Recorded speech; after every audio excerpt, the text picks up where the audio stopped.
Hello बच्चों, हमारा जो आज का लेक्चर है वो है आपका एक्सीलरेशन के ऊपर।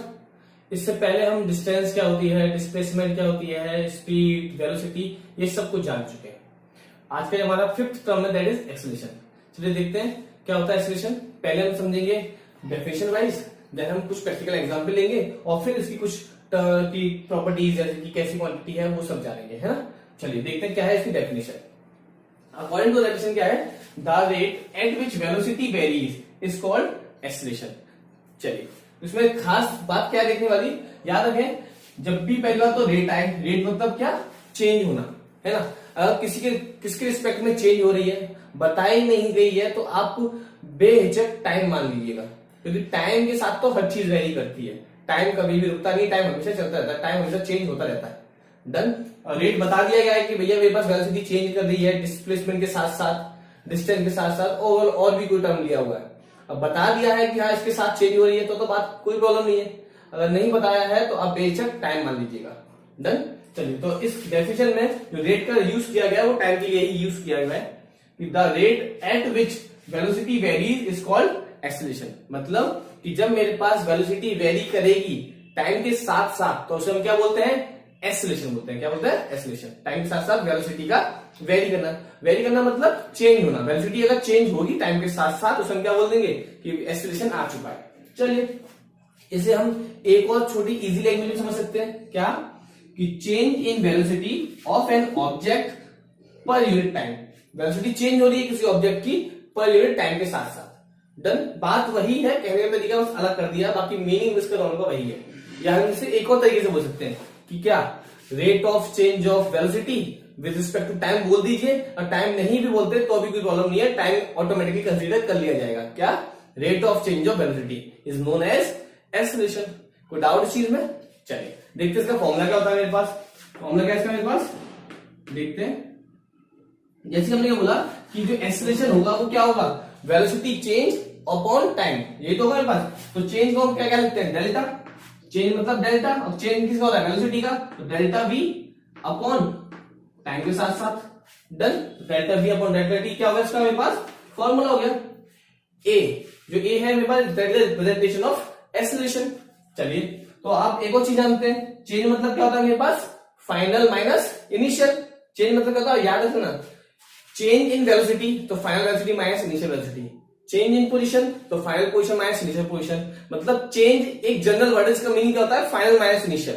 और चेंज जिसके साथ भी लग जाए उसी का फाइनल और उसी का इनिशियल। अगर मैं बोल दूं चेंज इन एक्सीलरेशन तो final acceleration minus initial acceleration, और चेंज इन टाइम तो final time upon initial time, final time minus initial time.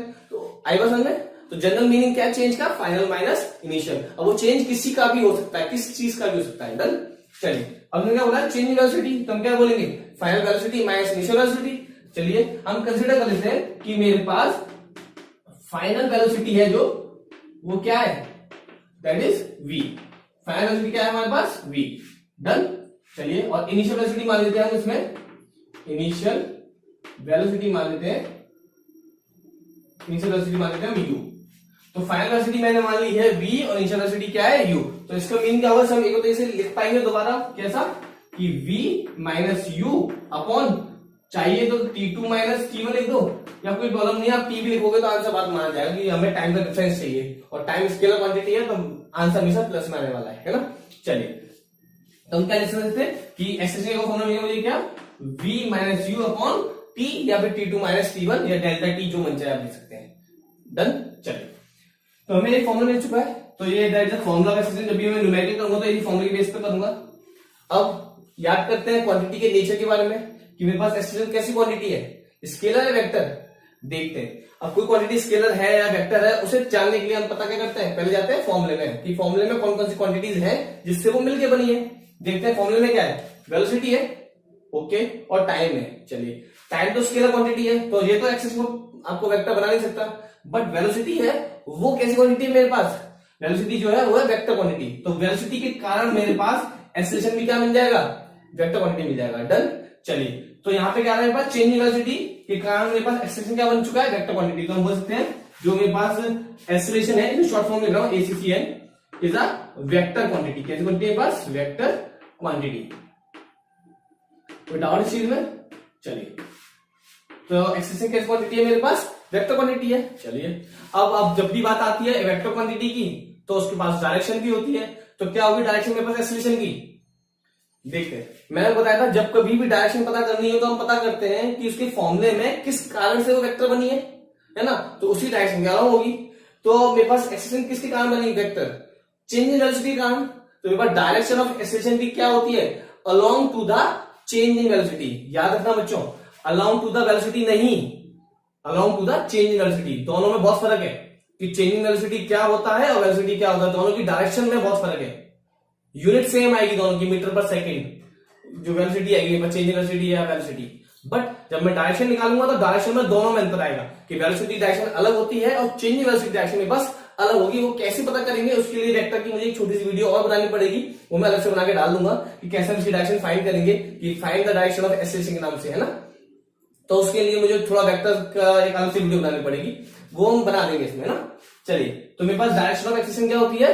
Always along to the change in velocity, not a velocity. याद रखना इस point को कि direction of acceleration velocity के along नहीं होती, वो चेंज इन वेलोसिटी के अलाउंग होती है। चलिए तो लिखते हैं कि आपकी जो वेक्टर ए है एक वेक्टर क्वांटिटी, और याद रखें जब कभी भी कोई क्वांटिटी वेक्टर होती है तो हम उसके ऊपर एक एरो बना देते हैं, जिससे हमें समझ में आया था देखते कि हम किसी भी जो क्वांटिटी है वो वेक्टर क्वांटिटी के बारे में बात कर रहे हैं।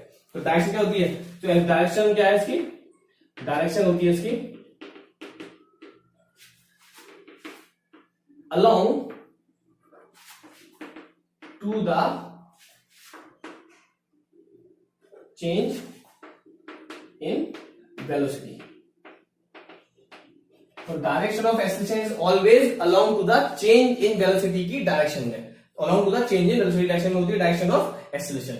और कोई डाउट चीज में? चलिए तो मैं ये हमने क्या क्या जाना, मैं जाना कि डेफिनेशन क्या होती है, हमने जाना कि इसका फॉर्मूला क्या होता है, फॉर्मूला में जैसे मीनिंग टर्म्स याद रखें। जब मेरे पास फॉर्मूला है उनको याद है फॉर्मूला, बट फॉर्मूले में जो टर्म्स आ रहे हैं उनका मीनिंग ही नहीं पता मुझे, तो मैं फॉर्मूला कैसे यूज कर पाऊंगा, है ना। तो उसके जो मीनिंग और टर्म्स आ रहे हैं उनका मीनिंग हमें ठीक ठाक तरीके से पता होना चाहिए। चलिए, जैसे कि डेल्टा क्या है, वी क्या है, डेल्टा में क्यों यूज किया, वो सब कुछ। तो हमने फॉर्मूला जाना, फॉर्मूले की फॉर्मूला में एक और तरीका जाना फॉर्मूले का कि हम इसे इस तरीके से भी लिख सकते हैं, डेफिनेशन को भी हमने अलग तरीके से जाना कि हम कैसे कैसे बोल सकते हैं। देन हम जाना कि क्वांटिटी कैसी है, वेक्टर है स्केलर है। अब वेक्टर है तो उसकी डायरेक्शन किसके अलाउंग होती है? ऑलवेज चेंज इन वेलोसिटी के अलाउंग। डन। चलिए अब हम इसकी फॉर्मूले की हेल्प से तीन कंडीशन बनाते हैं और तीन कंडीशन के हेल्प से आपको समझ में आएगा और अच्छे तरीके से कि क्या होता है एक्सेलरेशन, है ना। तो मैं रफ कर रहा हूं ऊपर की डेफिनेशन, आप कॉपी में नोट कर लेना इसे। तो क्या लिखते हैं? तीन कंडीशन बनाते हैं। कौन कौन सी? बस फर्स्ट कंडीशन क्या होगी? फॉर्मूला क्या है मेरे पास कि A बराबर V minus you upon T. Done. V minus you upon T. अगर मैं मान लूं V बड़ा हुआ U से, V मतलब क्या? फाइनल वेलोसिटी बड़ी हुई U से, तो पहले क्या होगी? वेलोसिटी क्या है? Speed with direction is known as velocity, मतलब हम एक तरह की स्पीड की ही बात कर रहे हैं, डायरेक्शन का हम कंसीडर ना करें टेम्परेरी, तो है ना। तो क्या हुआ मेरे पास कि मैंने मान लिया कि V is greater than to U।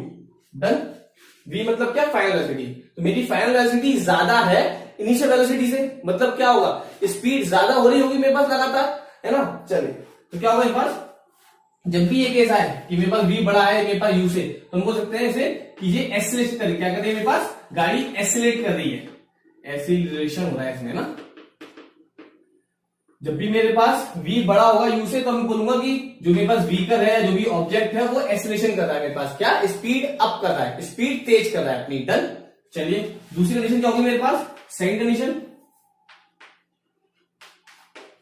इसे रख करते हैं थोड़ा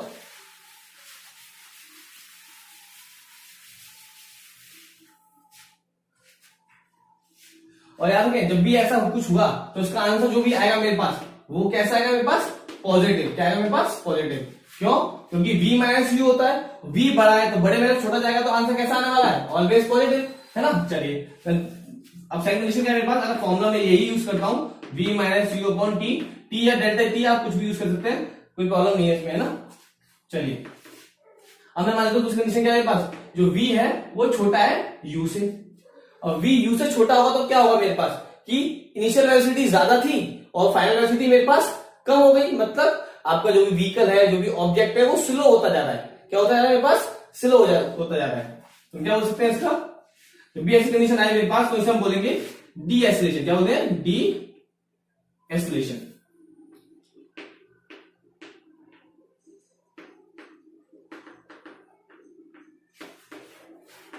तो जब भी मेरे पास आपकी इनिशियल वेलोसिटी कैसी हो, ज्यादा, और फाइनल वेलोसिटी हो कम, तो मैं बोलूंगा क्या, आपका जो व्हीकल है, जो ऑब्जेक्ट है, वो स्लो होता जा रहा है, और इसी को हम क्या बोलते हैं? डी एक्सेलरेशन या फिर नेगेटिव एक्सेलरेशन या फिर नेगेटिव एक्सेलरेशन या फिर डी एक्सेलरेशन या फिर नेगेटिव एक्सेलरेशन। तो नेगेटिव एक्सेलरेशन क्या है? मतलब आपकी स्पीड का स्लो होता जाना। और जब कभी भी ऐसी कंडीशन आएगी मेरे पास जहां मेरे पास v छोटा होगा और u बड़ा होगा मेरे पास, तब भी मेरा आंसर जो भी आएगा, जो आंसर आएगा वो कैसा आएगा मेरे पास? ऑलवेज नेगेटिव आने वाला है एक्सेलरेशन का। ऐसे आंसर क्या आने वाला है मेरे पास? Always negative. डन। चलिए, ये दो केस है मेरे पास, एक और केस की बात करते हैं, मैं ऊपर वाला करने वाला हूं। देन इसे नोट कर लेते हैं कॉपी में। थर्ड केस होगा मेरे पास क्या? थर्ड केस में क्या है मेरे पास कि फॉर्मूला वही यूज होगा, a बराबर v minus you upon T. अब यहां पे मेरे पास जितनी थी v उतनी ही है u, मतलब जो फाइनल वेलोसिटी है वही है इनिशियल वेलोसिटी। तो हम क्या बोलेंगे यहाँ पे? तो फाइनल माइनस इनिशियल, आंसर क्या आएगा? 0 अपॉन टी। मतलब क्या, a की वैल्यू क्या आएगी मेरे पास? 0।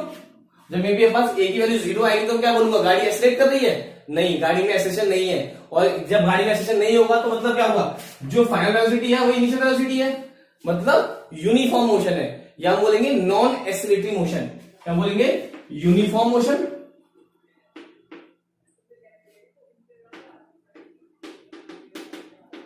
या फिर नॉन एक्सेलरेटरी। कौन सा? Non acceleration.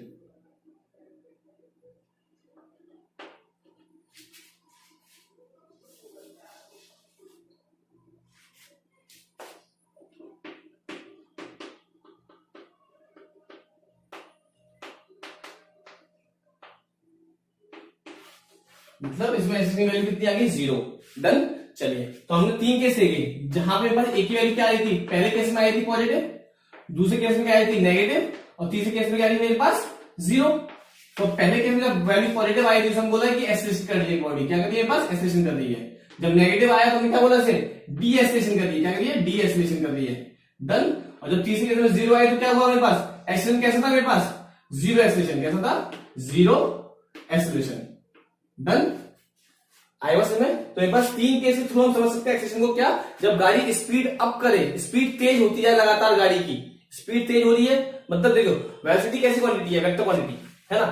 तो वेक्टर क्वांटिटी की चेंज होने के 3 तरीके हैं, या तो हम उसकी डायरेक्शन चेंज करते हैं, या हम उसका मैग्नीट्यूड चेंज करते हैं, या हम उन दोनों को चेंज करते हैं। डन।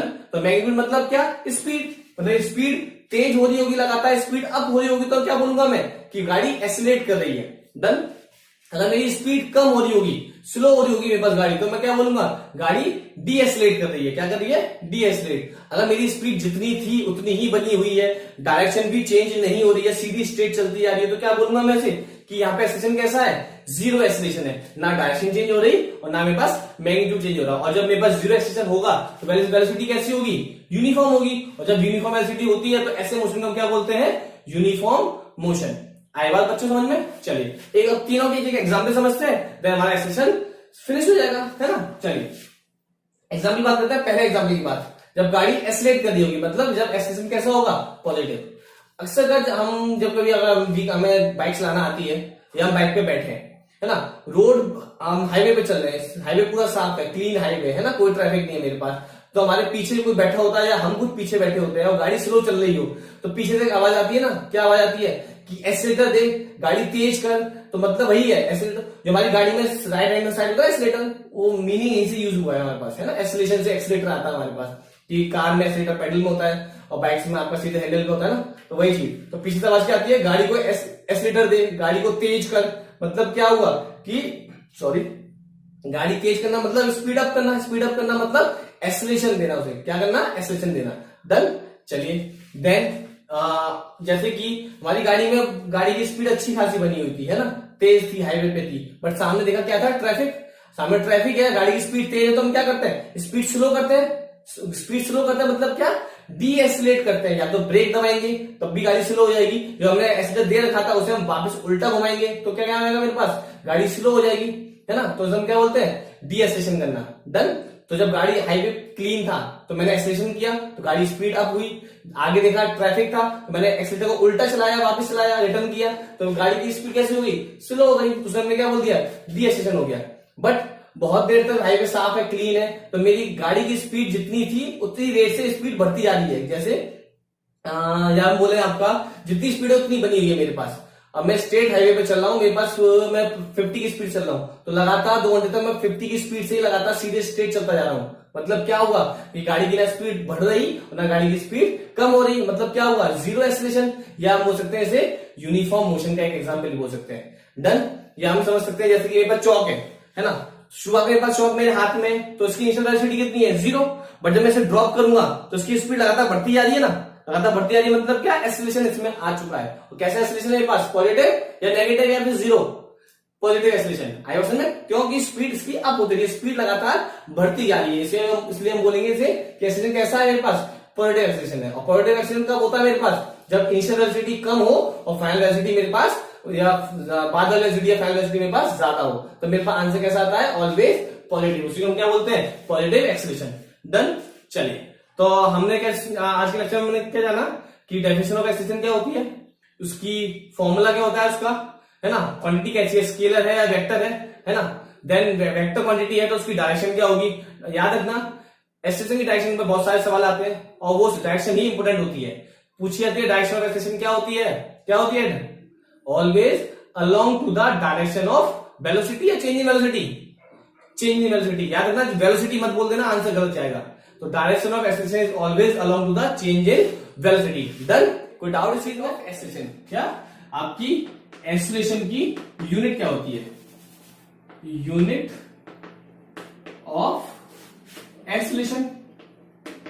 पहले इसका फॉर्मूला बता देते हैं। फॉर्मूला होता है a vector v vector minus u vector upon delta t लगा दो, टी लगा दो, बात बराबर ही है ना। इससे मैंने वेक्टर फॉर्म में लिख दिया कि अभी सारी क्वांटिटी जो वेक्टर क्वांटिटी है उसके ऊपर मैंने एरो लगा दिया है। चलिए अब बात करते हैं उसकी यूनिट की। ऊपर क्या है मेरे पास, चेंज इन वेलोसिटी, मतलब क्या, वेलोसिटी माइनस वेलोसिटी, क्या मिलने वाली है मुझे, वेलोसिटी। और वेलोसिटी यूनिट क्या होती है मेरे पास, मीटर पर सेकेंड। तो ऊपर से आया मेरे पास मीटर पर सेकेंड, है ना। नीचे क्या है मेरे पास, ऑलरेडी टाइम है, टाइम यूनिट क्या है मेरे पास, सेकेंड। तो हम इसे क्या लिख सकते हैं, मीटर पर second square, that is the unit of acceleration. क्या होती है मेरे पास, मीटर पर सेकेंड स्क्वायर।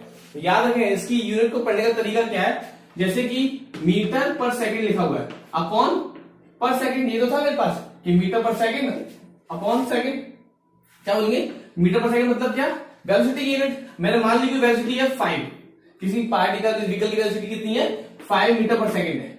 मतलब क्या हुआ मेरे पास, अब बात करूं एक्सीलरेशन की, तो 5 मीटर पर सेकेंड हर सेकेंड बढ़ती जा रही है। अगर मैं बात कर रहा हूं एक्सीलरेशन की, या फिर अगर मैं बात करूं नेगेटिव एक्सीलरेशन की, तो 5 मीटर पर सेकंड कम होती जा रही है। मतलब हर सेकंड 5 मीटर पर सेकंड की स्पीड से बढ़ती जा रही है। फॉर एग्जांपल, अगर कोई मेरा व्हीकल है जिसकी इनिशियल वेलोसिटी मेरे पास 0 है ना, और वो यहाँ इस पॉइंट ए से चलना चालू करता है, तो हर सेकंड की स्पीड कितनी बढ़ती जा रही है, 5 मीटर पर सेकंड। तो मैं क्या बोलूंगा कि 1 सेकंड बाद इसकी स्पीड कितनी होगी, यहाँ पे आपकी 5 मीटर पर सेकंड, है ना।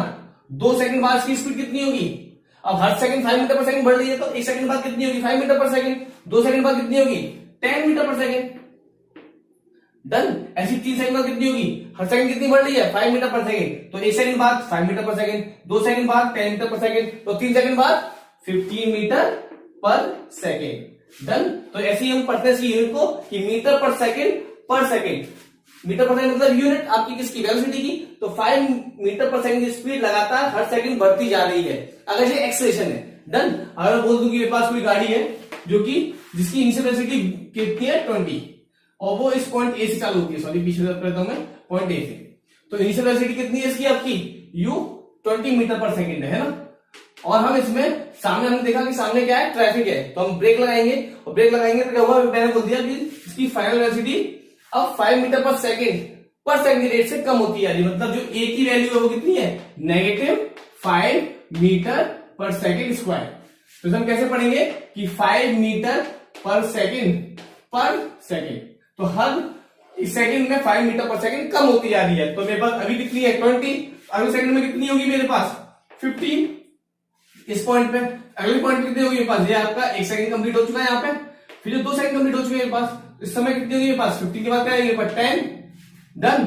ऐसे 3 सेकंड बाद कितनी आएगी मेरे पास 5, 4 सेकंड बाद कितनी आएगी मेरे पास 0। मतलब क्या हुआ, इस 20 की स्पीड चलती हुई गाड़ी के पास अगर एक्सेलरेशन 5 मीटर पर सेकंड स्क्वायर का है डीएक्सेलरेशन, तो वो 4 सेकंड बाद गाड़ी 0 स्पीड पे आएगी, मतलब गाड़ी रुक जाएगी।